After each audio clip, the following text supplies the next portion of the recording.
Memang kalau kita melihat apa yang disampaikan oleh Mbak Puan ini adalah memang isu kekinian. Ketika masyarakat atau netizen kita ini mendapatkan perlakuan buruk di bidang hukum, ketika mereka melapor, ini kemudian tidak direspon oleh penegak hukum. Makanya harus diviralkan dulu.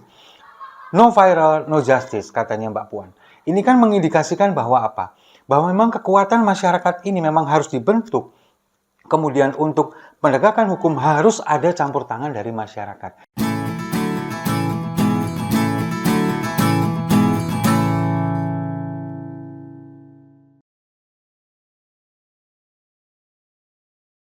Semakin membutuhkan kehadiran negara. Ketika negara terlambat atau dirasakan tidak merespon sebagaimana seharusnya, maka rakyat mengambil inisiatifnya sendiri yang saat ini dilakukan dengan memviralkan di media sosial. No viral, no justice.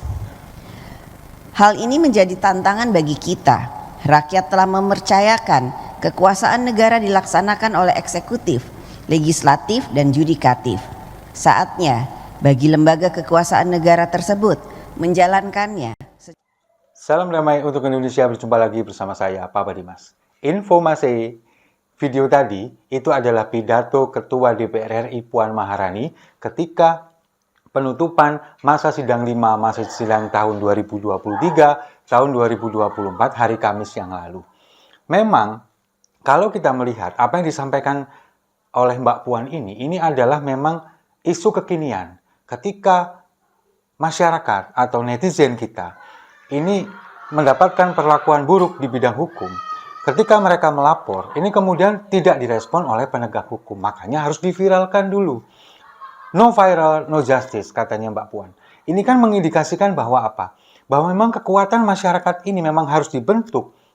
Kemudian untuk penegakan hukum harus ada campur tangan dari masyarakat. Nah, disinilah fungsi atau tugas dari pemerintah. Pemerintah ini harus hadir, baik melalui eksekutif, legislatif, maupun juga yudikatif.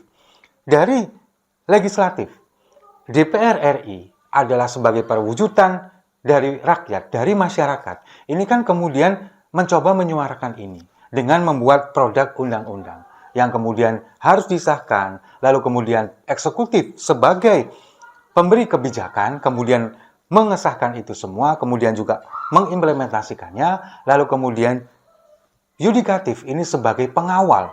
Ketika undang-undang ini kemudian dibuat, ketika ada pelanggaran, di sanalah yudikatif ini bertindak. Nah, ini kan semua sebuah rangkaian sebagai trias politika, eksekutif, yudikatif, dan legislatif. Nah, fungsi-fungsi inilah yang kemudian harus didorong sekarang oleh Mbak Puan. Karena merasa apa? Sampai saat ini, fungsi-fungsi itu, negara ini belum hadir ketika masyarakat ini mendapatkan perlakuan yang buruk, terutama di bidang hukum. Sebagai contoh kasus, ketika kemarin kasus pembunuhan Vina di Cirebon, Vina dan Eki, yang kemudian mencuat lagi, kasus tahun 2016, setelah dibuat film.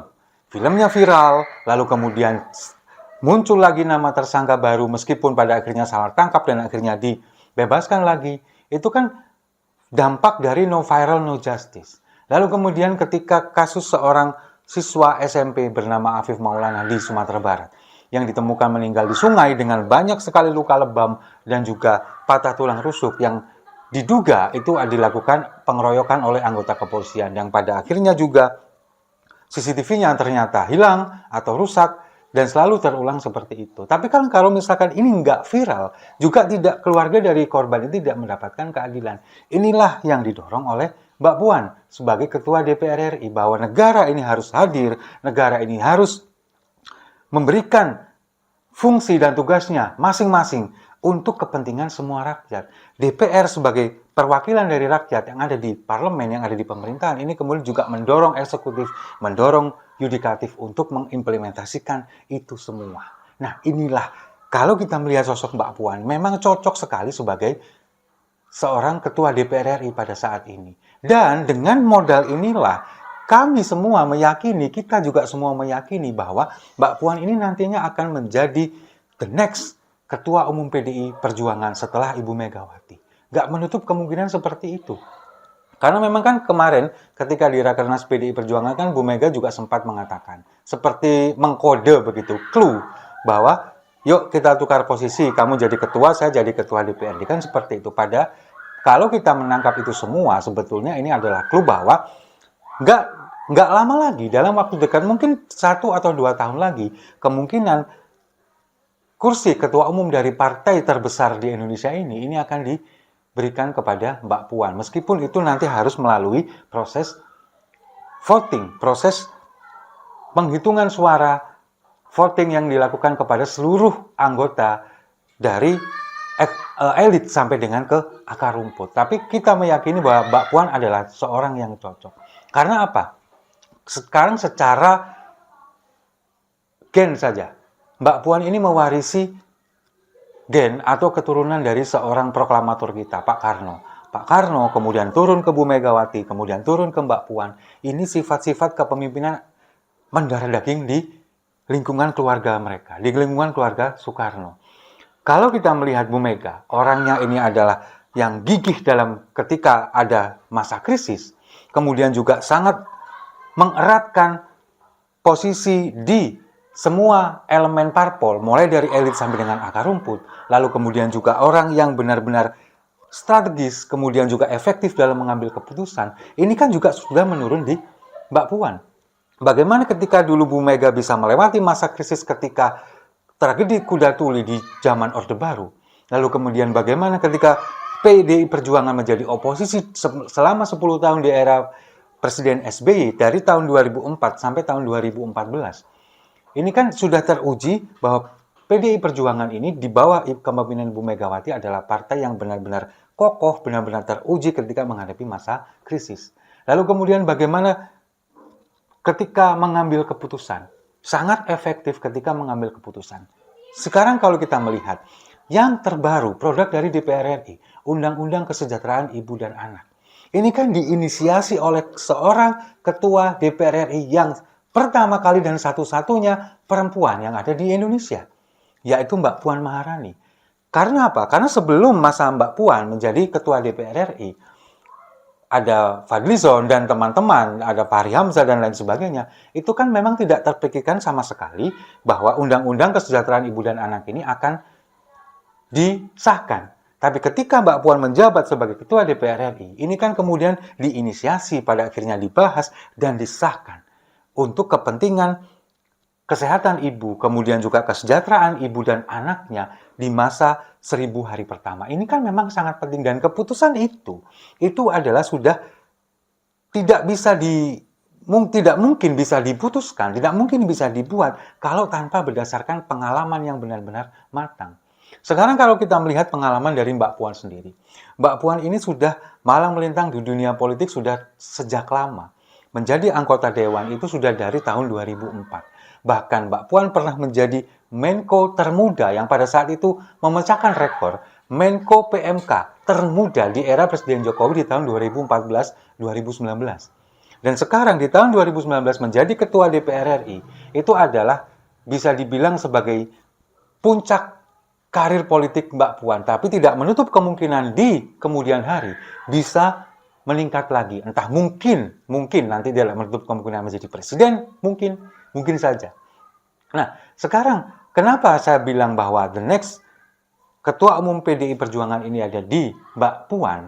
Sekarang kalau kita melihat track recordnya ya seperti itu tadi. Di dunia politik itu malang melintang, kemudian juga banyak sekali hal yang dilalui. Lalu kemudian ketika bagaimana sifat kepemimpinan Ibu Mega yang menurun kepada Mbak Puan, yang salah satunya saya sebutkan tadi, mampu mengeratkan seluruh elemen, baik dari kalangan parpol, dari dalam parpol sendiri, di luar parpol, itu juga sudah melekat di Mbak Puan. Yang terbaru, ketika Kaisang kemudian mendapatkan elektabilitas tertinggi dari LSI di Jawa Tengah, Mbak Puan kan kemarin sempat ditanyakan bagaimana responnya. Bagus, Kaisang menarik, bisa dipertimbangkan. Kan seperti itu. Sama juga ketika ditanya bagaimana potensi Anies Baswedan di DKI Jakarta. Itu kan sama. Nah, itu kan intinya bahwa ingin menunjukkan bahwa ini loh, kita merangkul, kemudian juga kita bisa mengakomodir siapapun tanpa meninggalkan ideologi partai. Karena apa? Karena PDI Perjuangan sebagai partai pemenang pemilu sekarang, itu kan memang harus punya peran yang sangat besar untuk kemajuan bangsa Indonesia. Di parlemen, mereka ini harus bisa mengorkestrasi seluruh partai politik yang ada di parlemen.